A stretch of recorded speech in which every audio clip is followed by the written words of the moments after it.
você chega como mulher para ir surfar, com a companhia das meninas e elas me incentivando, me fazia querer crescer mais, querer evoluir mais.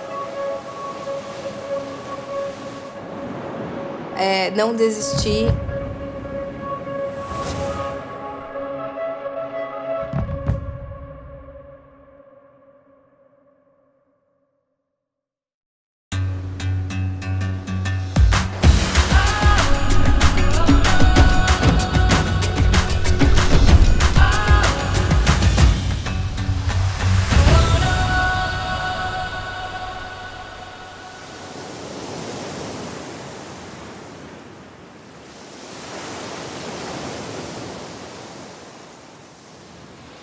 Meu nome é Bruna Alves Bessa. Antes de eu começar a surfar, eu estava trabalhando de assessoria, né? Era uma coisa de escritório, eu tinha que estar lá todo dia, né, num horário comercial. Eu não queria ficar presa num horário, eu não queria ficar presa numa rotina. Eu queria mudar para ter essa liberdade de vir quando eu quiser, criar o conteúdo que eu quiser. De filmar, eu gostava de tirar foto, eu gostava de conversar com pessoas. Então eu decidi fazer jornalismo. Bem-vindos a mais uma que você também vai contribuir. E de final de semana eu fazia gravações de campeonatos de surf. É a primeira vez que eu fui surfar, mas eu lembro que esse dia tinha bastante onda, assim. E tão focada em não morrer, em não me afogar, em não acontecer nada, assim. Eu falei, nossa, isso foi perfeito. Fiquei o dia inteiro só pensando nisso, focada em surfar, curtindo o momento.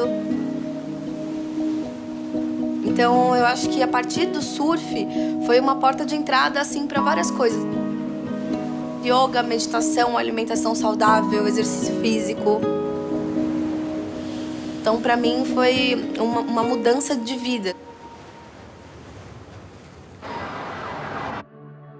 Tá dentro do escritório, vendo, né, a previsão e pensando o que me prende de estar aqui e não lá fazendo o que eu gosto. Esse é o meu destino, eu tenho que seguir isso. Eu abri mão disso, eu falei, não, pra mim fazia parte da minha saúde mental. Ou eu ia, ou eu ficava louca. Ou vai ou racha, sabe?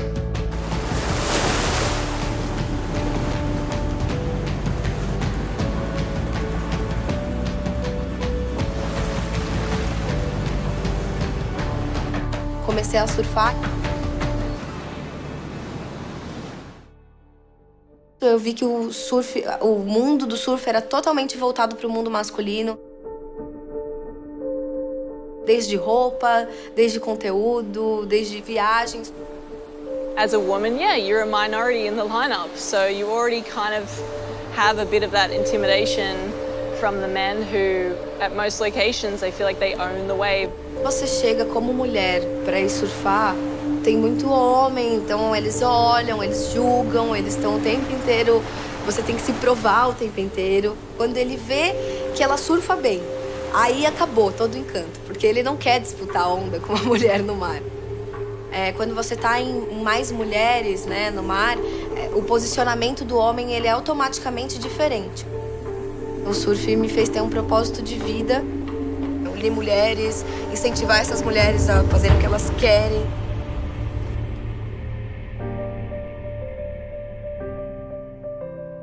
Eu comecei o Maré Alta. É um projeto de surf feminino. Então é um projeto voltado para mulheres que querem aprender a surfar. Desde organização de viagens, né? Aulas, clínicas, retiros. É um projeto ligado ao autoconhecimento da mulher. O surf é uma ferramenta que a gente vai usar para isso. Então eu senti que quando eu tinha a companhia das meninas, isso ficava de uma maneira mais leve, mais divertido, assim. O surf feminino tem ganhado espaço, né? Tanto no lifestyle como no surf profissional, né? Elas estão ganhando espaço, estão se encorajando. A grande maioria das meninas que vão viajar com a gente são meninas da cidade. Não tem muito contato com a natureza, com o esporte. Então, primeiro tem esse estranhamento, né? De chegar e você tá literalmente no meio do mato, não tem asfalto, o chão é de terra. Então, tem esse primeiro impacto. E aí, depois, elas começam a sentir as transformações, né? E aí, depois, com o surf, né? Não sabem surfar, nunca surfaram antes. Então, a gente precisa fazer o posicionamento mesmo, né? Como que elas vão subir, mostrar essa parte do corpo, conhecer a prancha, né? É o primeiro contato que elas têm com o surf. Esse desafio de estar no mar, algumas têm um pouco de medo de mar, medo de água. Então, quebrar essas barreiras do medo da natureza, né? Começam a se conectar mais, entender mais o mar, respeitar mais. Então todo mundo já começa a ter essa conexão. Assim, ela me ensina todos os dias a sempre ser muito coração, a me empoderar, ser mulher, a falar, não, esse é meu lugar. A Bruna vai estar sempre lá pra falar, vai amiga, vamos fazer assim, a gente pode fazer assado, gosto disso que você faz, não desiste, tô com você. Tudo ela tá sempre apoiando bastante. Quanto mais elas fazem isso, mais isso vai mudando num geral mesmo, de uma maneira mais profunda na vida delas, né? E aí a experiência passa de ser uma coisa momentânea para ser uma coisa duradoura, né, na vida dela. I think the more women in the water, the better. And also the more programs that are being set up around the world to specifically get women into surfing is really important for the sport and for female surfing as a whole. Eu acho que sempre quando tem união de mulheres, tudo fica melhor. Você chegar sozinha no mar é uma coisa. Quando você chega com 10, 15, 20 mulheres, é uma energia muito especial. A mulher vai se sentir mais confiante, mais livre, e eu acho que é isso que toda mulher merece.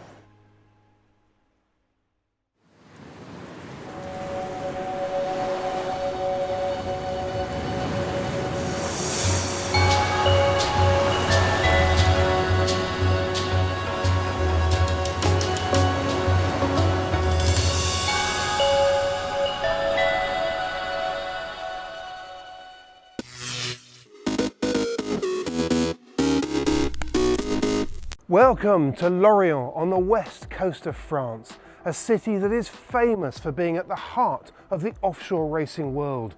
All the major teams are here: Gitana, Sedebo, Banque Populaire, Chiral and many, many more. But Lorient is also famous because of this man, the late, great Eric Tabarly, famous for his range of Penduic boats.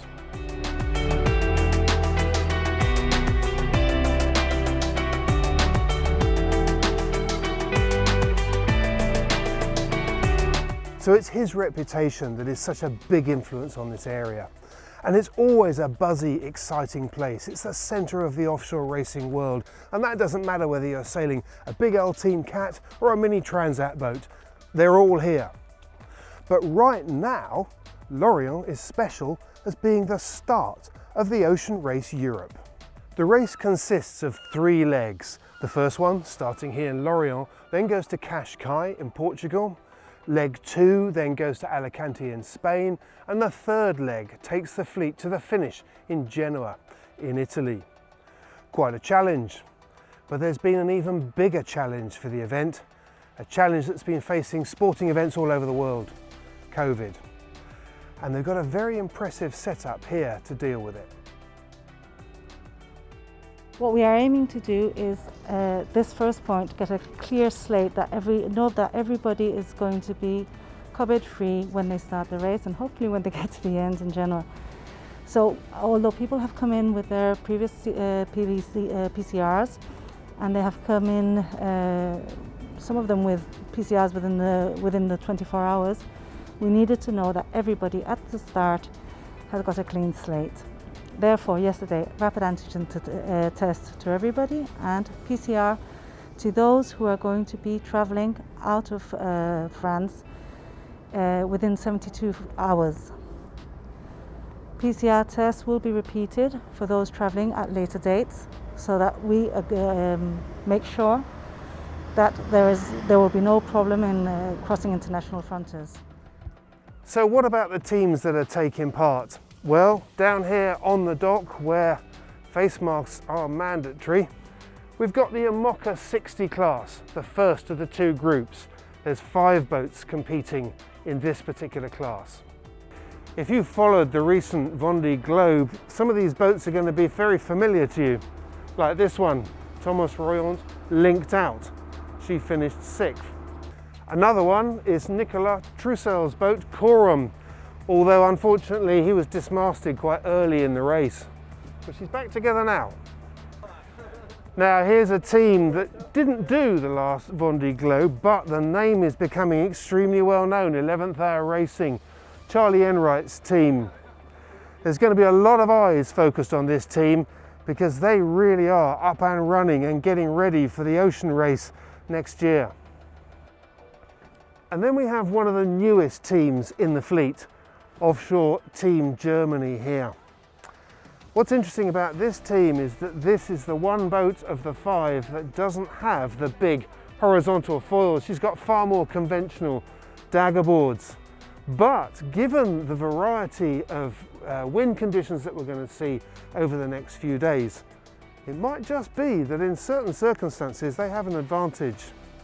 Anyway, that's all to play out. But aside from the teams themselves, one of the other things that's going to be really interesting in this race is that these boats are going to be sailed fully crewed. That might not sound particularly unusual, but bear in mind, these boats are generally designed to be sailed single-handed, maybe double-handed at most. They're going to have a crew of 4 or 5 people on board. That's going to make them pretty crowded for a start. But the other thing that's interesting about it is that none of the teams really knows how that's going to go, because with the full crew, they're going to be able to do sail changes and maneuvers in a fraction of the time that they would expect. And that may well just change the whole performance profile of these boats. It's going to be fascinating to watch. Now, the other fleet to be taking part is this fleet, the Volvo 65s. Now, they are very familiar boats, of course, because they did the 2 previous Volvo ocean races. They're the same boats, rebranded, apart from one, Axo Nobel, who's in the same colours that it was in the last race. So let's go and take a little closer look. Now, there are 7 boats in this fleet, and one of them is this one, the Mirpuri Foundation. It's skippered by Jon Richomme, who's won the Figaro Solo twice. So there's plenty of eyes going to be on this team.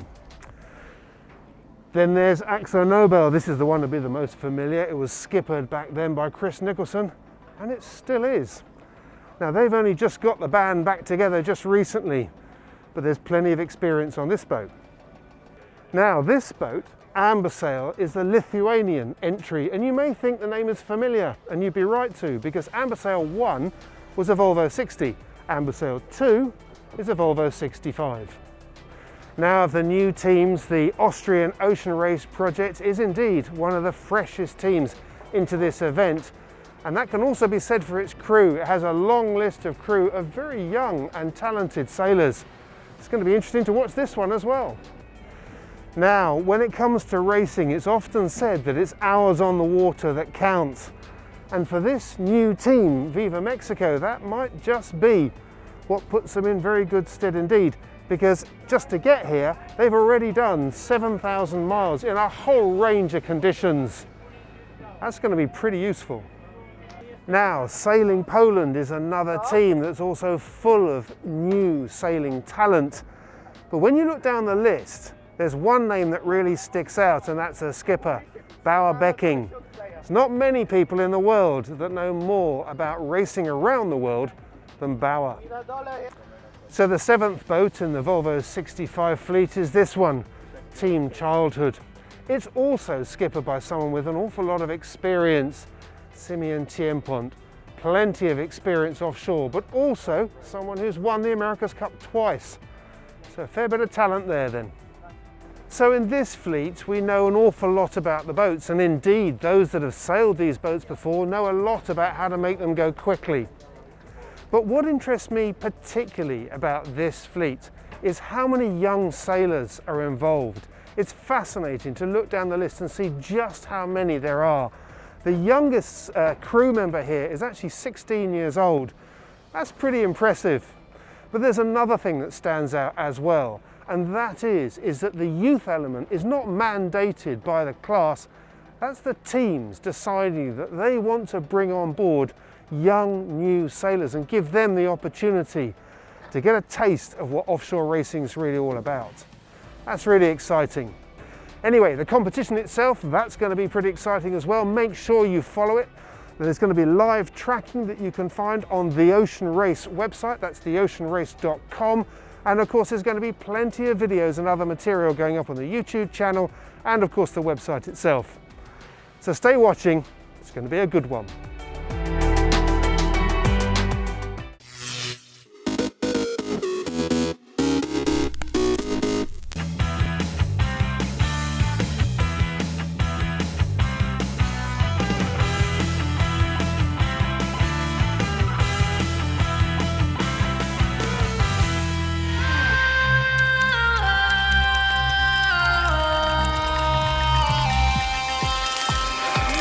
Make me come alive.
There's a tremendous amount of honor and responsibility in being someone who knows something that really no one else in the industry knows about how to produce a complex and safe system using modern software techniques.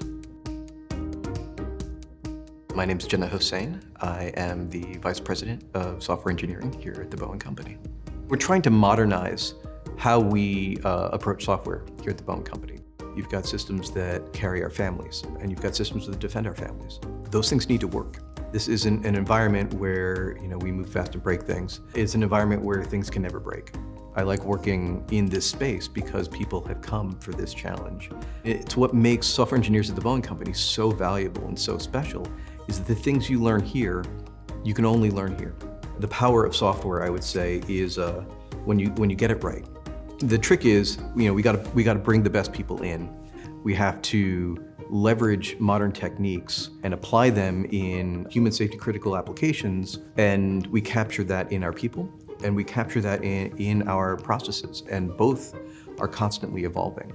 I like coming to work every day and solving problems, but also sitting in awe of ideas and solutions. I feel like if you gave me a million years, I wouldn't have come up with that idea. I think that isn't the experience that a lot of people have here, is that every day they are surrounded by and exposed to other brilliant people who push them to be their best. And we are constantly growing, and we are constantly developing, and we're constantly made better by the new people, and we are constantly made better by the people who are here. There's not a lot of places you can do that. If you want to change the world, you have to work at a place like Boeing. This kind of scope and this kind of span, thousands of different corners of the envelope of challenging, hard problems that today no one knows how to solve. And that's the fun of it. That's about the perfect combination I can imagine for how do you choose where to go.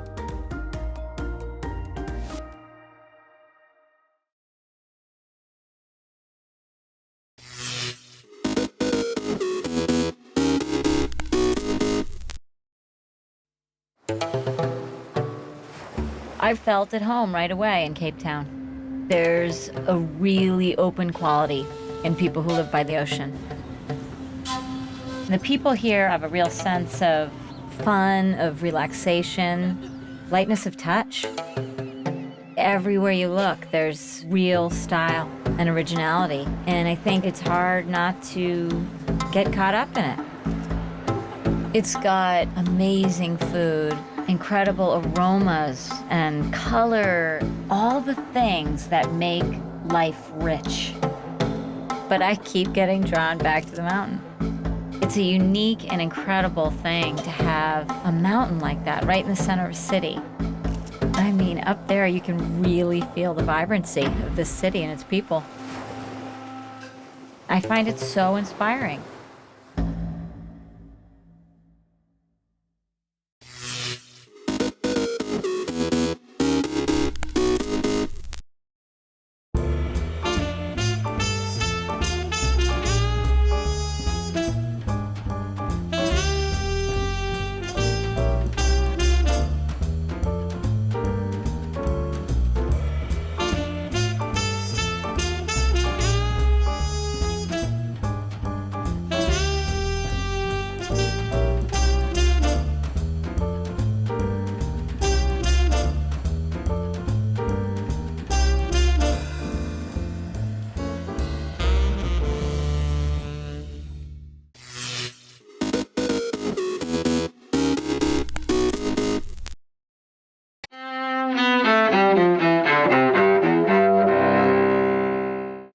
August 15th, 1945, what's known as VJ Day. The United States and its allies mark the effective end of World War II after 6 years of fighting. They celebrate the defeat of the Axis powers a day after Japan agrees to an unconditional surrender. 1969.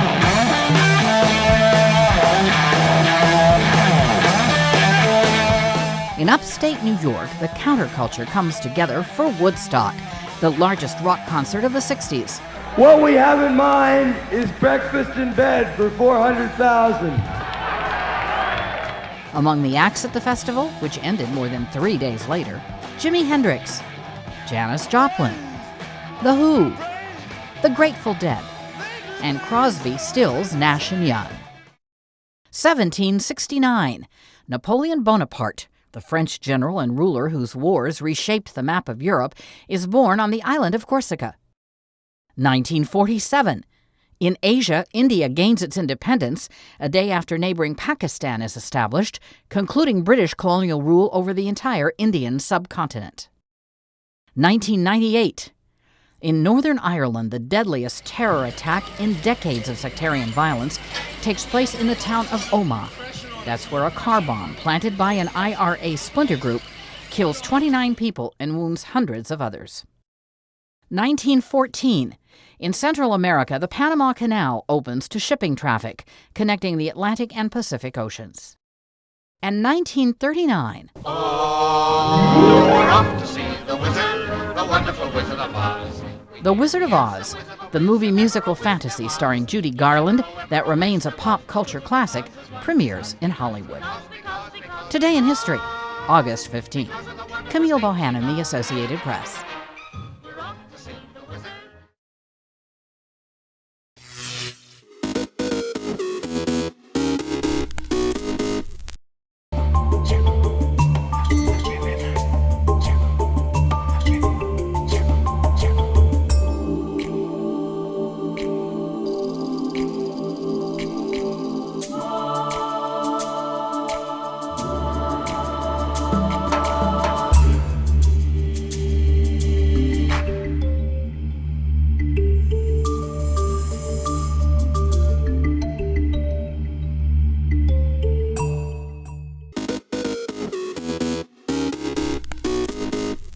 Welcome back in our studio, and in today's news,